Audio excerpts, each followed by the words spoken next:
So, good morning, good afternoon, good evening, everyone. Because of the cancellation of our classes, we are shift to our asynchronous class. Pero kasi mahuhuli na tayo for our discussion kung hindi pa tayo makakapag-discuss for this week. So now, magpo-provide ako netong ating video lecture wherein ninyo tong panoorin during our time. So, first, ano ulit yung subject natin? That would be the Specialized Crime Investigation 1 with Legal Medicine. Now, sabi natin, we have there the word investigation. Diba? Ano ba kasi muna yung investigation na yan? Based on that, ang sabi natin, it is now an examination. A study, an analysis, and a research of facts or circumstances, situations, incidents, and scenarios, either related or not, for the purposes of rendering a conclusion of proof. Now, himay-himayin natin yung word na investigation na yan. Or himay-himayin natin yung definition ng investigation. Sabi dyan, you have there the word examination. Okay, you have there the word examination. Ano ba muna yung definition ng examination natin? Okay, when we say now examination, there is a careful observation, there is a questioning, or even a testing of a person, object, or any situation wherein it now obtain an information, verify facts, or they can form a judgment. So, meaning, when sa examination, mayroon tayong observation na ginagawa. Okay, we are now testing the objects, the persons, for what? For us to have or to obtain the information or the data that we need for us to form now a judgment. Okay, sabi investigation, an examination, study, an analysis, and a research of facts. Basta ang lagi nyo lang tatandaan dito is that kung i-apply natin in our legal medicine, when we say naman examination, it means now there is a systematic inspection of the body, the injuries, or evidence to determine the cause of that injury, poisoning, or even the death. Okay. Now, we also have other definition for your investigation. And I think madadaanan nyo na rin to on your CDI-1. But syempre, sige, for the purposes, malay nyo naman mas nauna ako sa CDI-1 nyo, let's discuss this also. Sabi natin, for the investigation, it is now the collection of facts to accomplish a threefold aim. Okay, kailangan daw natin mag-collect ng mga information or ng mga facts so that we can now establish yung threefold aim ng investigation. Ano-ano yan? Number 1, to identify the suspect. Okay, to identify the suspect. Remember, that is the first goal. To know who committed the crime. Okay, to know who committed the crime.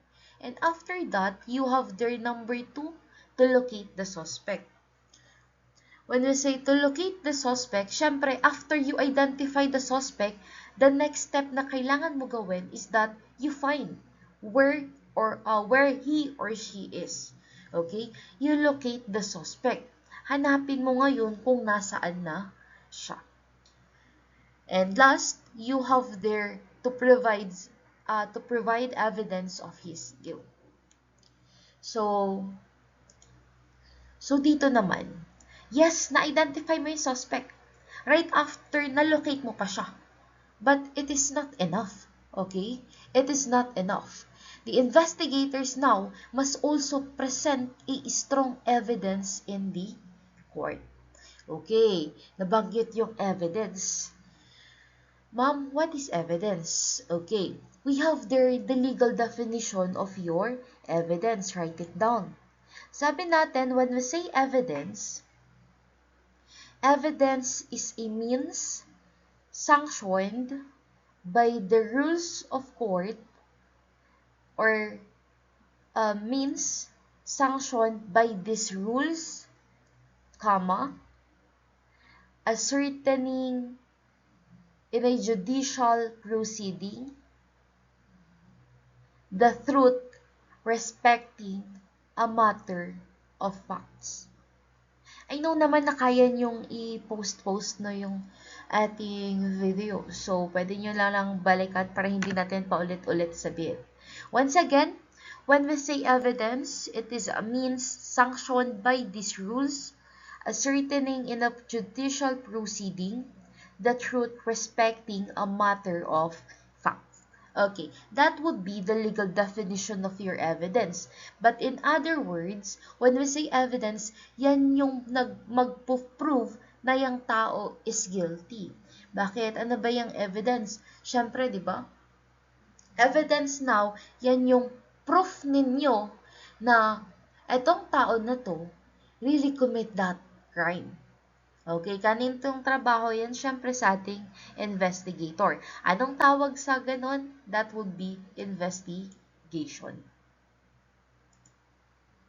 Okay, in the investigation, sabi dyan, in the performance of his or her duties, the investigator now must seek to establish the 6 cardinal points of investigation, namely, yan, yung tinatawag ngayon nating 5 wives, and then 1 husband. Pangit. Okay, basta ganyan. 5 wives, 1 husband. Ano yung 5 wives na yan? You have there the what, when, who, where, why, and 1 husband, which is the how. Okay.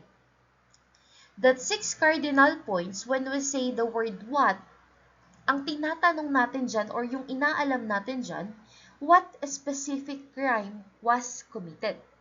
Okay, you identify. Ano ba yung crime na nangyari? And then, after you identify what specific crime was committed, you must now go to the next one. Pwede ring sabihin natin where. Okay, punta muna dito sa where. Where? When we say where, ano yung hinahanap mo dyan, or ano yung sinisik mong answer, is that it comes from the question, where did the crime happen? Okay. What the specific crime committed? And then, you find out where, saan ba nangyari yung krimen? No, you must know the location of the crime scene. Okay, nabanggit natin yung word na crime scene. Ma'am, ano yung crime scene na yan? Okay, when we say crime scene, it is a place where the crime committed. Again, when we say crime scene, it is a place where the crime committed. Now, malinaw na tayo dyan. Next naman natin, what, when, and when. Okay, pangatlo yung when. Sorry. Number 1, what? Number 2, where? Number 3, when? Okay, ano naman yung question natin for the when? It is that, when was the crime committed? Okay, when? Kailan? Hinahanap natin yung oras kung kailan ba nangyari yung krimen. Ma'am, bakit mahalaga pa alamin yung oras? Kasi guys, or class, remember, when kinukuha nyo yung time, it is very important kasi i-check nyo ngayon yung mga alibis ng mga suspect ninyo. Pwede nyo ring makita yung sequence of events. Ano ba talaga yung nangyari? Ano yung mga first na nangyari? And then, pwede rin kayong makakuha dyan ng inyong mga possible witnesses. Very important kung yung time, no? Very important yan. And number 4, you have there the who. Ayan, nalaman mo na yung crime na nangyari. Nalaman mo na kung saan nangyari yung krimen at nalaman mo na kung anong oras ba nangyari yung krimen. Now, you must identify who. Sino yan? Dalawa yan. First, who is the victim? Okay, sino ba yung biktima? And right after that, who is the suspect? Ayan. You must identify now kung sino yung victim and you also must identify sino ba yung suspect. And then after that, you have number 5 which is the why. Sa may why naman, sabi dyan, why was the crime committed? Okay. When we are now seeking or when we are now asking the word why, we are now seeking or we are now referring to the motive. Okay? The motive behind that action or the motive behind that act. And kung malaman nyo na ano yung motibo ng tao, ba't niya pinatayan? Kasi nga naman, di ba? Especially in the murder and the homicide. Kailangan, no, ang pinakamahalagang makita natin dyan is the motive. So that you would identify kung magfo-fall ba siya under your homicide or for your murder. Okay. And lastly, we have the one husband. Okay. Ano yung one husband na yan? You have there the question, how? How was the crime committed? Okay, when we are now asking or we are now referring on this question, how was the crime committed? Paano ba nangyari yung krimen? Okay, we are now referring dito, no, yung modus operandi. When we say the word modus operandi, write it down. Modus operandi, Modus operandi. When we say modus operandi, it is a manner or the method of the commission of the crime. Okay, modus operandi, method or manner of the commission of the crime. Okay, anong ibig sabihin niyang modus operandi? Kasi may mga cases tayo wherein pare-parehas kung paano niya patayin yung tao. Pare-parehas yung ginagawa niya. Like for example, sinasaksak muna sa tagiliran, tapos china-chop-chop, or kaya, pwede rin yun, chop-chop, modus operandi. Ayan. So, ayan lang naman yung 6 cardinal points ng investigation. If sooner or later you will become an investigator, kapag gagawa ka ng report, yan dapat agad yung kailangan mong ma-establish the 6 cardinal points. Yan yung magiging basis mo so that you will have a good report. Okay? What, when, who, where, why, and how. And I hope you understand. Okay, next. Ayan. Let's define the special crime investigation. Sabi natin, special crime investigation, it is a specific study of the modern techniques in the investigation of the serious and specific crimes. When I say a special study of modern techniques, we are now more focused here on the special crimes or mga special studies na ginagamit natin in understanding that crime. Sorry, wait lang. Sorry. Ayun na, nag-text na ang ating orange rain, full warning na tayo. So, ayan. When I say special crime investigation ulit, we are now using modern techniques. Okay, bakit kailangan natin yung modern techniques? Kasi yung crime na nangyari is serious and specific. Diba sabi natin, ano yung mga special crimes na meron tayo na alam natin? You have the murder, the homicide, the robbery, the infanticide, the parricide. Ayan. Yung mga specific crimes na yun or mga serious crimes na yun, ginagamitan din kasi natin yan ng special study or ginagamitan natin yan ng mga modern techniques. Kaya nga, di ba, kapag sa rape, nag-check, gumagamit tayo ng DNA testing. Why? Kasi syempre, kung yung semen, di ba, you identify, kung kanino ba galing yan. Di ba, pwede yan makita through our DNA testing. Ayan, ganun siya. And then, Sabi rin natin for the special crime investigation, it emphasizes more on the physical evidence rather than the judicial confession. Okay, always remember, special crime investigation, mas focus po tayo on your physical evidence. Okay? When I say no physical evidence, we are now referring here to any object or item wherein it may establish that the crime has been committed, or it may establish a link between the crime and the perpetrator, or it may establish a link between a crime or to its victim. Okay, ganyan siya. And then, ano yung example ng mga physical evidence natin? Lalo na kung i-apply natin dito sa legal medicine natin, you have there the documents, the hair, the fibers, the fingerprints, even the soil, lupa, and the blood. Okay? Sooner or later, pwede rin yung footprints, yung tire marks, di ba? Ayan, mga ganyan sila. Always remember again, more on physical evidence rather than extrajudicial confession. Okay. Na-discuss na natin, evidence, physical evidence. Ayan. Ma'am, ano naman yung extrajudicial confession? Yan yung mga testimonies na sinasabi nila outside the court. Okay? Yung mga hindi naman sila nanumpa, pero nag-confess sila doon sa ating investigators. Ganyan. So, more on testimonial evidence tayo dyan. Pero dito, in special crime investigation, we are more focused, or we are more emphasizing the physical evidence. Okay, ma'am, we have there the word medicine.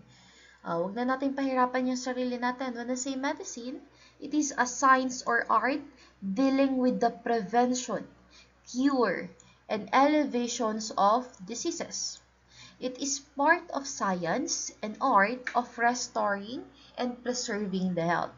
So, in other words, or in a simpler words, yan yung ginagamit natin para gumaling tayo kapag may sakit tayo. Okay. Now, let's define what is your legal medicine. Siyempre, hindi na yan yung gamot. Okay? Hindi na yan yung gamot na iniinom natin. Kasi nga, we have there the word legal.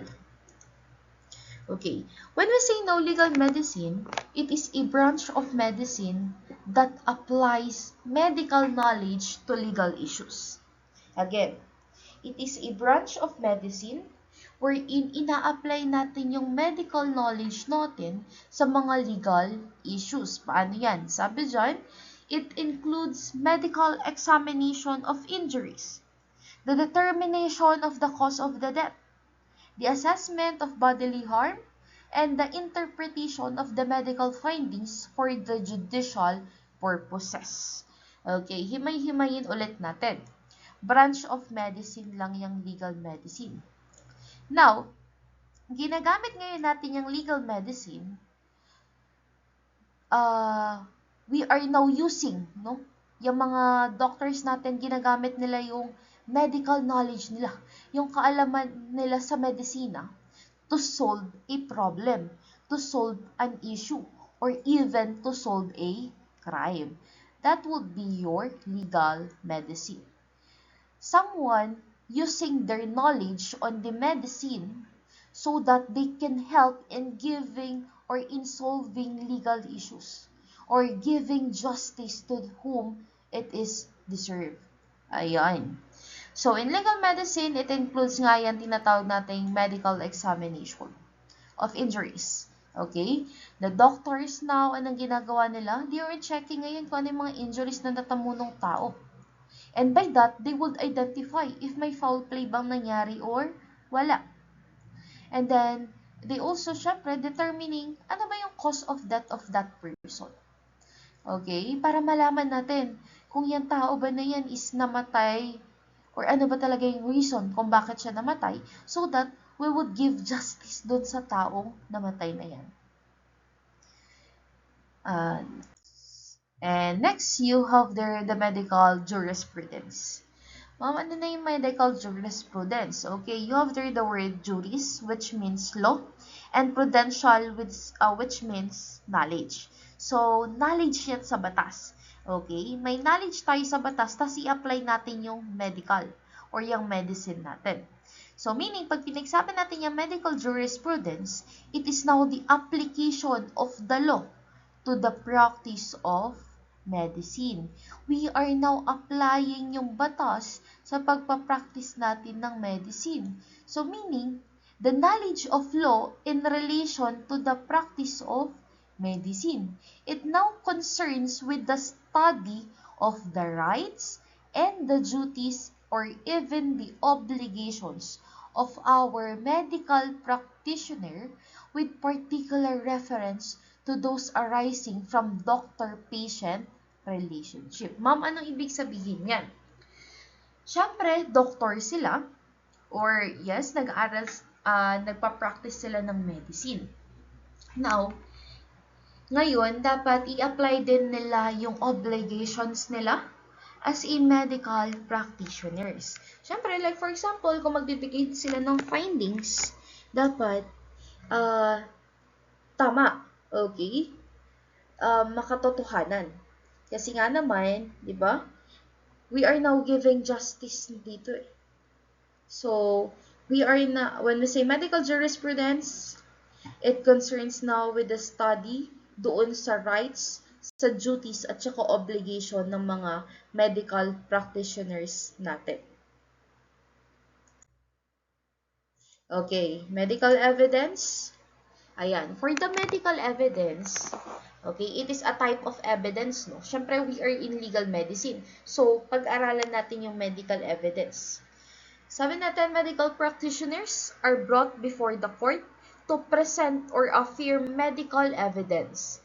They can be a regular physician or medical jurist. Okay. Ngayon, paano naman tayo magkakaroon ng medical evidence? Sabi natin dyan, yung mga medical practitioners natin, meron tayong tinatawag na regular physician or ordinary physician, at meron din tayong tinatawag na medical jurist. Ngayon, ma'am, pwede bang sila mismo yung maging evidence natin? The answer is, pwede naman. Okay? Yung tao mismo yung magiging evidence natin, pwede naman. Okay? Pero mas focus tayo dun kung ano yung sasabihin din nila. Okay? Them, as a medical practitioner, yung sasabihin nila doon sa korte, pwede yan ngayon gamitin as an evidence. Ano pa? Yung mga ipepresent nilang documents. Okay?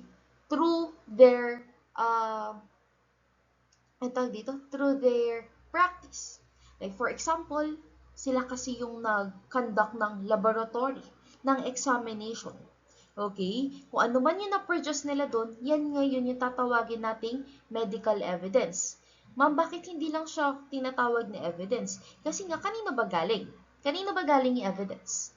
Di ba sa mga medical practitioners? So, tatawagin siya ang ating medical evidence. Now, na-discuss natin what is, nasabanggit natin yung physician at saka medical juries. Let's now identify the difference between the two. Ma'am, may pinagkaibahan ba sila? Yes po, meron. So, when we say now physician, sino yan? Always remember, when we say physician or ordinary physician, once na yung tao dumating doon sa kanya at may mga sugatan, ang ginagawa ni ordinary physician, usually, nagbibigay lang siya ng treatment, ng gamot. Okay? Pagdating kay medical jurist, pagdating ng tao kay medical jurist, anong ginagawa niya? Yes, nagbibigay din siya ng treatment dun sa mga sugat. But, the medical jurist now records all the minor injuries na hindi na pinapansin ni physician, lahat ng bodily injuries niya, and even the small or minor injuries, because sabi nga natin, yung injuries na yan may qualify an incident or it may justify an action. Yung mga sugat niya, pwedeng may sinasabi yan. Ngayon, si medical jurist, yan yung trabaho niya. Nire-record niya lahat yon, inaalam niya kung ano ba yung sinasabi ng mga injuries ng tao na yun. While sa physician, ini-ignore niya lang yung mga minor injuries. Okay? Mas focus lang siya kung paano niya gagamutin kung ano yung natamong injury ng tao na yun. Hopefully, nagigets pa natin. Okay? Hopefully. Kasi nga sabi nga natin, di ba?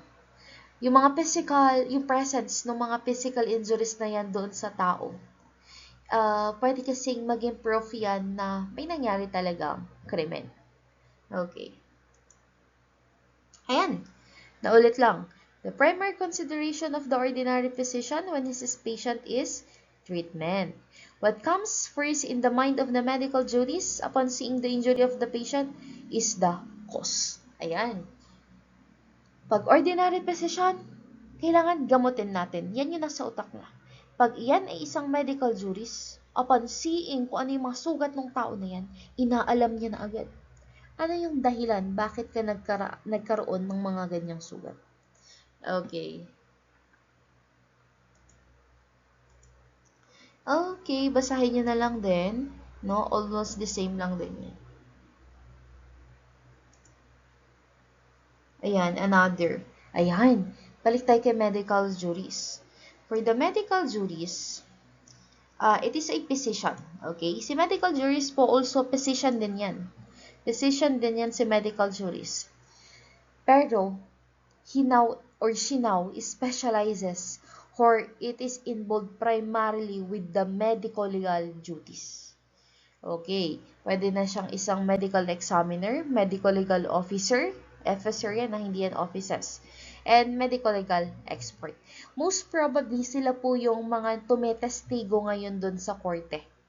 Okay, sila yung mga tumetestigo ngayon doon sa court. Tinatawag din silang mga expert witness. Okay, discuss natin yan pag nandun na tayo sa evidence. Expert witness. And also, tinatawag din natin yung expert in legal medicine. Okay, nature of the study of legal medicine. Knowledge of legal medicines means the ability to acquire facts, the power to arrange those facts in their logical order, and to draw a conclusion from the facts which may be useful in the administration of justice. Ano ibig sabihin yan?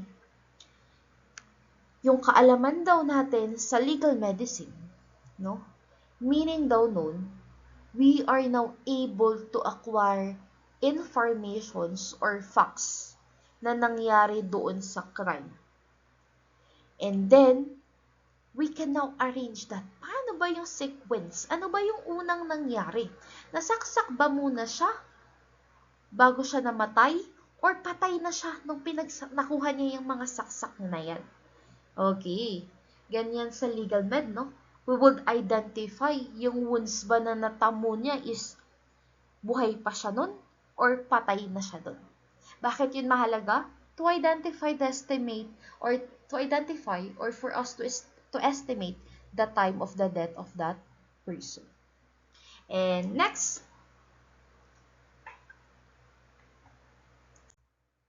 what are the basic principles governing the application of the law? Basahin nyo na lang. And then, kung may mga words kayo dyan na hindi maintindihan, pwede nyo namang i-research. Search nyo na lang din. Though, hindi naman na rin to isasama sa mga quizzes. Gusto ko lang makita nyo na yan yung mga principles na ginagamit natin. And let's now proceed doon sa history of your legal medicine. For this, no, mas magandang basahin nyo sila kasi I think on your first quiz, kasama sila sa quiz natin. Okay, you have there si Imhotep. Imhotep. Sino si Imhotep? Tatandaan nyo lang, siya ay isang chief physician of the pharaoh. Okay. And then, builder of the first pyramid. Ayan, yung mga date, kahit huwag nyo nang memorize, okay lang yan. Basta tandaan nyo lang, Imhotep, chief physician of the pharaoh. And then, we have the Hippocrates, father of medicine. Okay? Huwag nyo kalimutan tong si Hippocrates, father of medicine din siya. Ano ring ginawa niya? Describe niya yung fatal effect ng wounds. Again, si Hippocrates, dinescribe niya yung fatal effects ng wounds natin. And then, we have their Aristotle. Ma'am, anong ginawa ni Aristotle? Basta tandaan nyo lang yung word na fetus. Okay? Aristotle kasi, dinescribe na yung mga movement ng fetus. Alam niyo yung fetus, yun nasa tummy pa ng mother. Ayan. And next, we have Antistius. Okay? Si Antistius, remember, he made the first autopsy. Sino yung first niyang inautopsy? That is Augustus. Okay? Sino yung first na nag-autopsy? Antistius. And then, we have their Ambrose Parry. Okay, anong ginawa niya? Nagkaroon siya ng book sa abortion and infanticide. Diniscuss niya yung difference between antemortem and postmortem wounds. Ayan. Ma'am, what is antemortem wounds? When we say now antemortem wounds, yan yung mga wounds na nakukuha natin nung buhay pa tayo. When we say naman postmortem wounds, yan yung mga wounds na nakukuha nila pagkatapos nilang mamatay. And wag niyong kakalimutan, Ambrose Parry or Pierre Parry, medical-legal aspect of death. Binigay na yan. And yung medical-legal aspect of death na yan, isa yan sa i-discuss natin, I think, on finals. And then we have Paulus Zacharias. Paulus Zacharias is a father of the forensic medicine. He is also the physician of a pope, and meron siyang book on the legal aspect of the wounds and the homicide. Next, we have their Severin Peniali. Ano yung binigay niya? Meron siyang libro about the virginity and defloration. And discuss din natin yan. And the importance of hymen for the girls. Ayan, syempre special. Ipasok natin the case ng rape dyan. And we have their Orfilia. Orfilia now is the father of the modern toxicology. And in the Philippines, we have there the first school of medicine that will be your UST, University of Santo Tomas. And we have the Commonwealth Act 181. Nagkaroon tayo ng Division of Investigation under the DOJ. Ngayon, noong July 4, 1942, yung Division of Investigation na yan, ginawa na siya into the Bureau of Investigation, which is yan yung meron tayo ngayon, di ba? Yung BI, Bureau of Investigation. Dati, anong tawag? Division of Investigation. Ngayon, ginawa ni President Laurel na Bureau of Investigation, which is yan yung ginagamit natin ngayon. And, yan. Autopsy. Oh, ano ba yung autopsy na yan? Remember, when we say autopsy, we have there a thorough surgical examination of the body of a person after death. Okay? Binubuksan po natin yung katawan ng tao. Why? For us to determine ano ba talaga yung cause ng pagkamatay niya. Ano ba yung manner ng pagkamatay niya. Okay? So, here, it involves the external inspection of the body.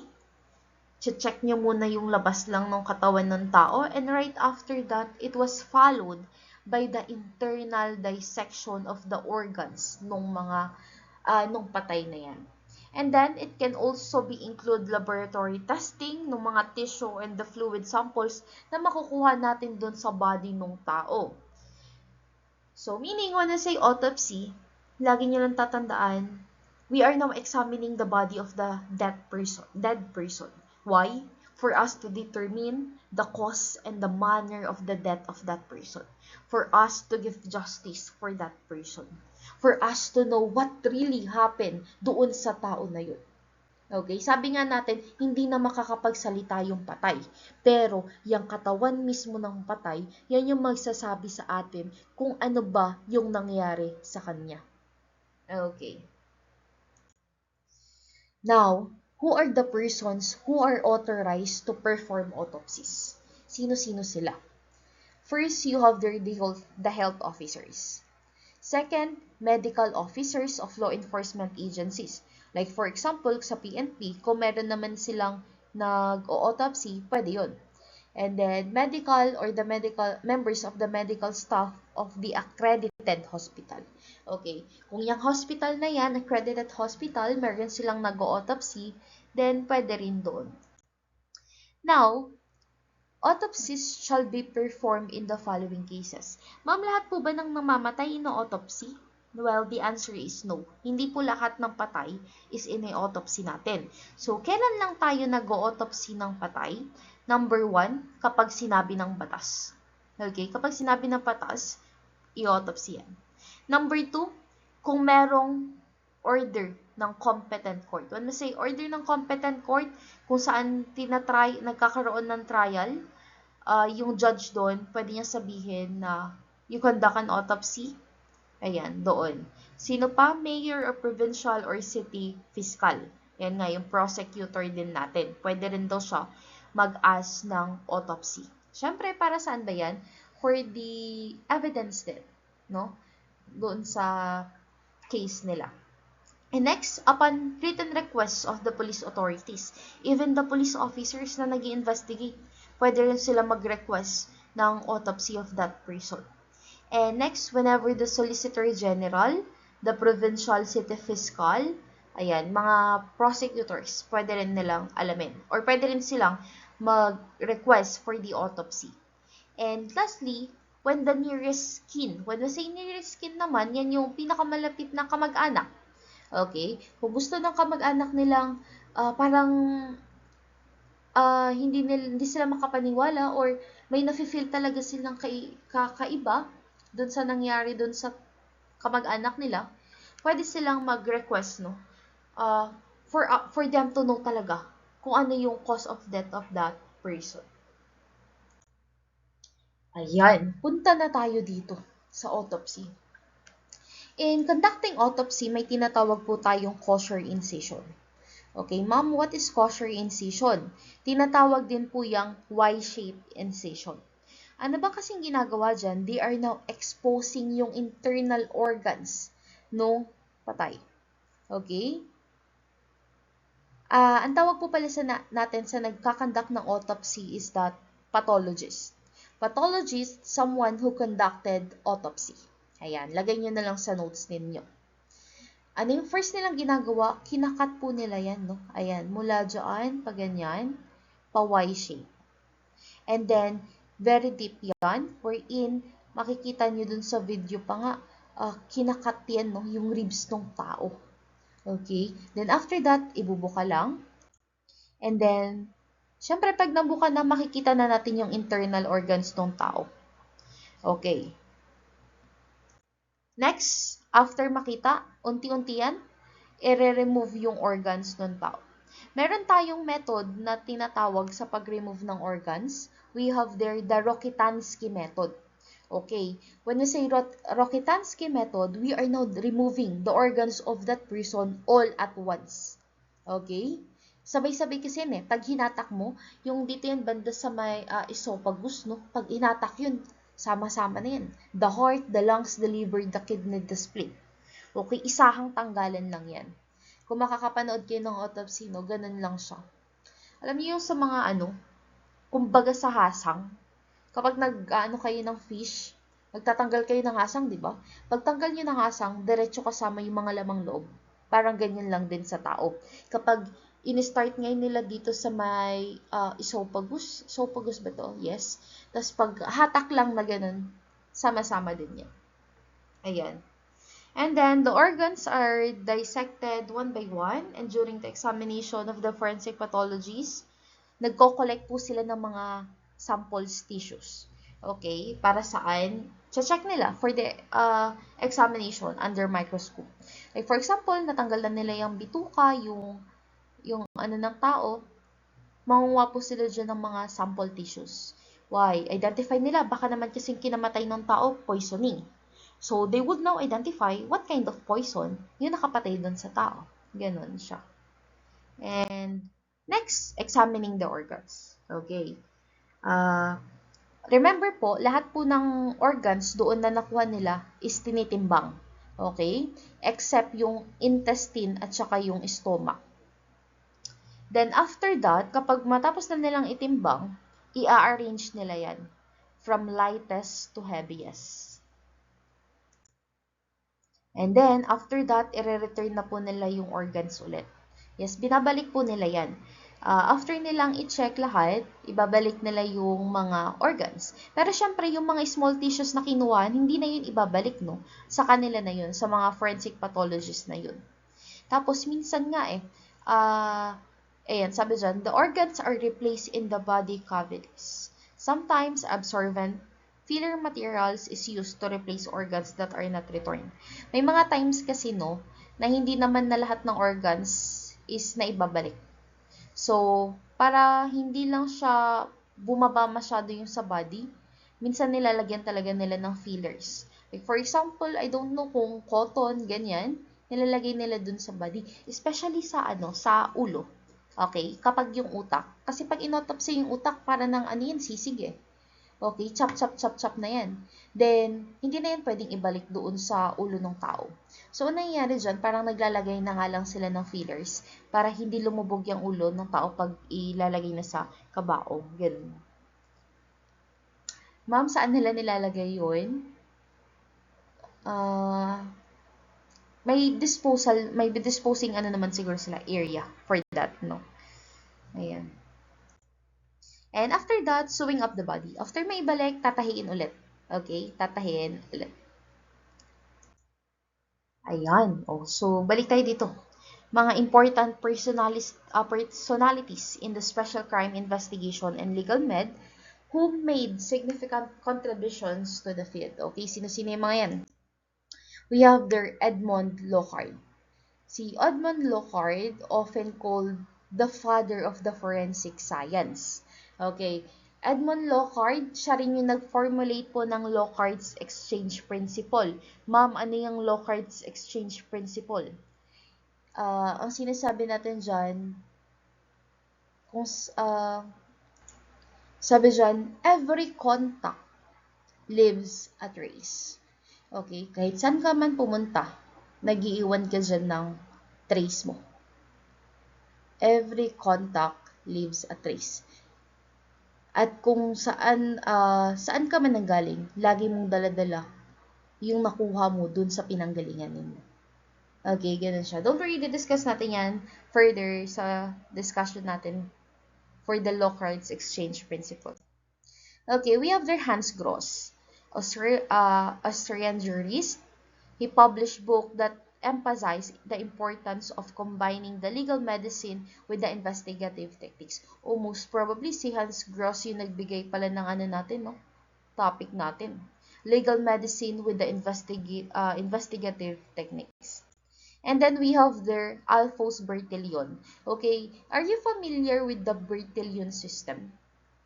Okay, sa Bertillon system kasi, we are now identifying criminals based on their physical measurements. Okay, pero kasi ito masyado ng old. Meron na tayo ngayon yung modern fingerprinting. Okay, and we also have Sir Alec Jeffreys. Ayan, si Sir Alec Jeffreys, siya yung nag-invented ng tinatawag nating or ng ating DNA fingerprinting. And then, we're in here, groundbreaking work, revolutionized forensic science and crime investigation work, allowing for the identification of individuals based on their unique genetics profiles. Okay, yun lang din yun, DNA fingerprinting. When I say DNA fingerprinting, hindi po yan yung fingerprint na alam natin, It talks about your DNA. Okay. And next, we have their Henry Lee. Okay, sino naman si Henry Lee na yan? Okay, Henry Lee now authored numerous books and sought after expert witness. Ayan. So, si Henry Lee, siya na yung nagbigay ng expert witness in the criminal trials. Di ba sabi natin kanina, ang is one of the expert witness na masasabi natin yung mga medical juries. Bakit sila tinawag na expert witness? Kasi nga, they are expert doon sa larangan nila. Okay? Pinagkakatiwalaan ngayon sila ng court. Kasi nga, expert sila, nag-conduct sila ng training, nag-aral sila para maging ganun. Okay? Para mapunta on that position. Meron din tayong tinatawag na ordinary witness. Sino naman yung sa mga ordinary witness? Tayo-tayo po yan. Lahat ng tao, like for example, ikaw nakita mo yung crime, pwede ka maging witness. Pero ang tawag sa'yo is ordinary witness. Sa kanila naman, yung sa mga doctors na yan, or dun sa mga medical practitioners, ang tawag sa kanila is expert witness. Kasi nag-conduct sila ng mga specialization nila, ng seminars, trainings, and the like. And we have here Dr. Cyril Weck. Forensic pathologist din siya and a legal medicine expert involved in a numerous high-profile cases, advocating for the use of forensic science in understanding the cause and the death of the crime analysis. Okay, so si Dr. Cyril Weck naman, nag-advocate siya na gamitin daw natin yung forensic science in solving yung pagkamatay ng tao, which is ginagamit naman na natin ngayon. As you can see, ginagamit na natin yung fingerprint, gumagamit tayo ng mga Microsoft examination, and we also have Dr. Michael Baden, American forensic pathologist. Ano yung ginawa niya? He has been influential in the field of the forensic autopsies and advocated for the scientific examination of evidence. We also have Dr. Bonnie Beskin.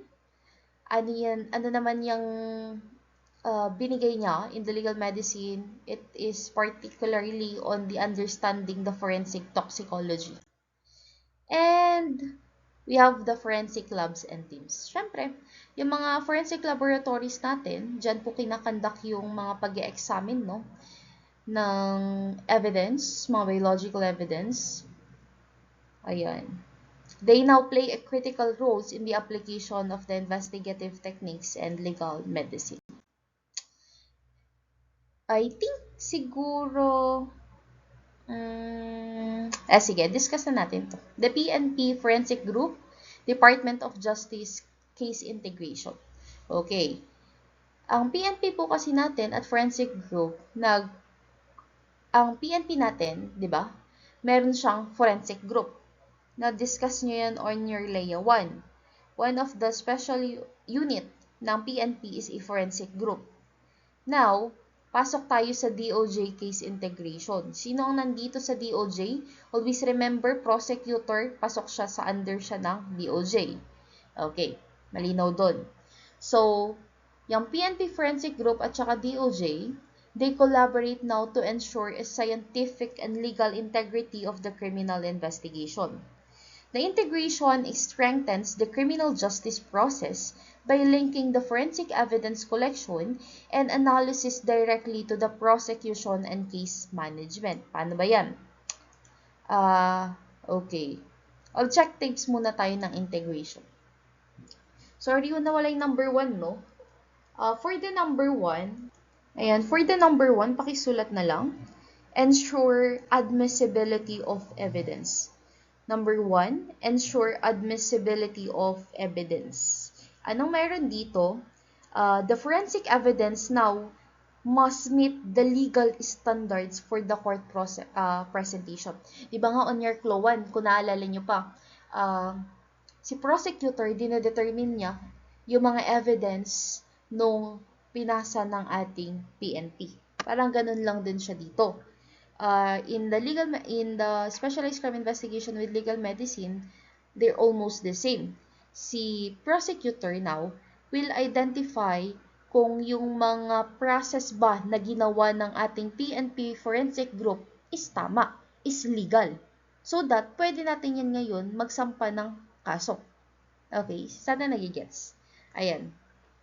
So, again, number 1, ensure the admissibility. Inaalam ngayon ni prosecutor kung yung evidence ba or yung evidence ba na napunta sa PNP Forensic Group na kinandakan nila ng laboratory examination is nasunod ba yung lahat ng legal procedures so that magagamit yan pagdating sa korte.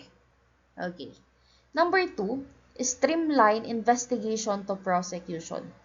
Siyempre, it facilitates seamless transfer of case files to forensic reports, avoid delays or gaps between evidence collection and filing of cases. Okay, ganun lang din siya.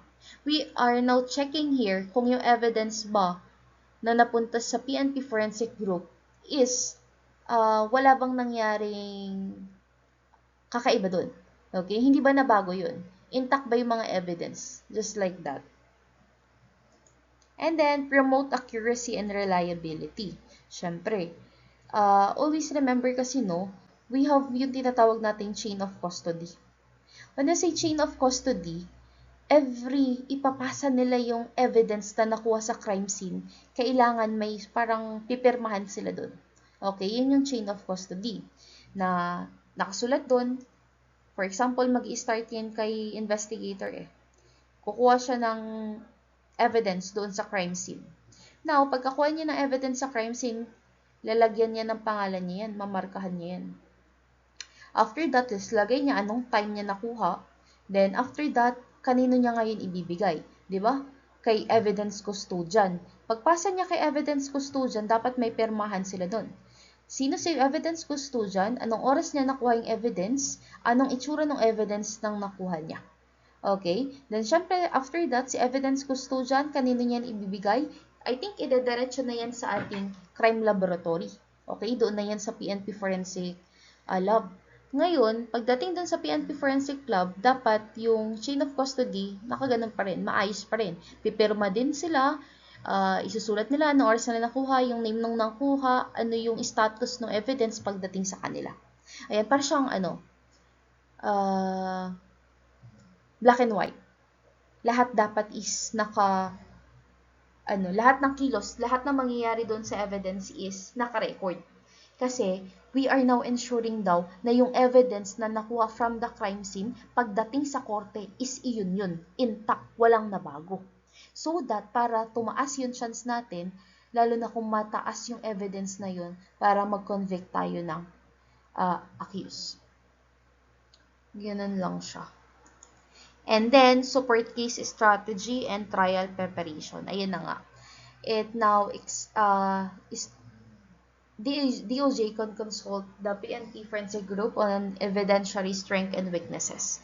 Kasi nga naman, kailangan nila ng bala pagdating sa court.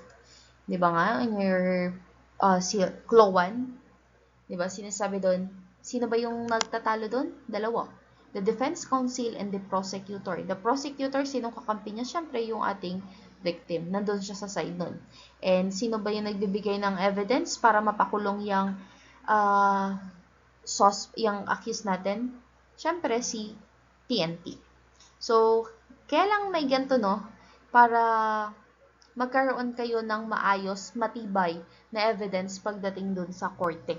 Kasi once po na makita ni judge na yung evidence na nakuha nyo is hindi na siya intact, hindi na maayos, walang communication doon sa mga tumatanggap ng evidence, walang maayos na communication between the investigator and doon sa prosecutor, wala.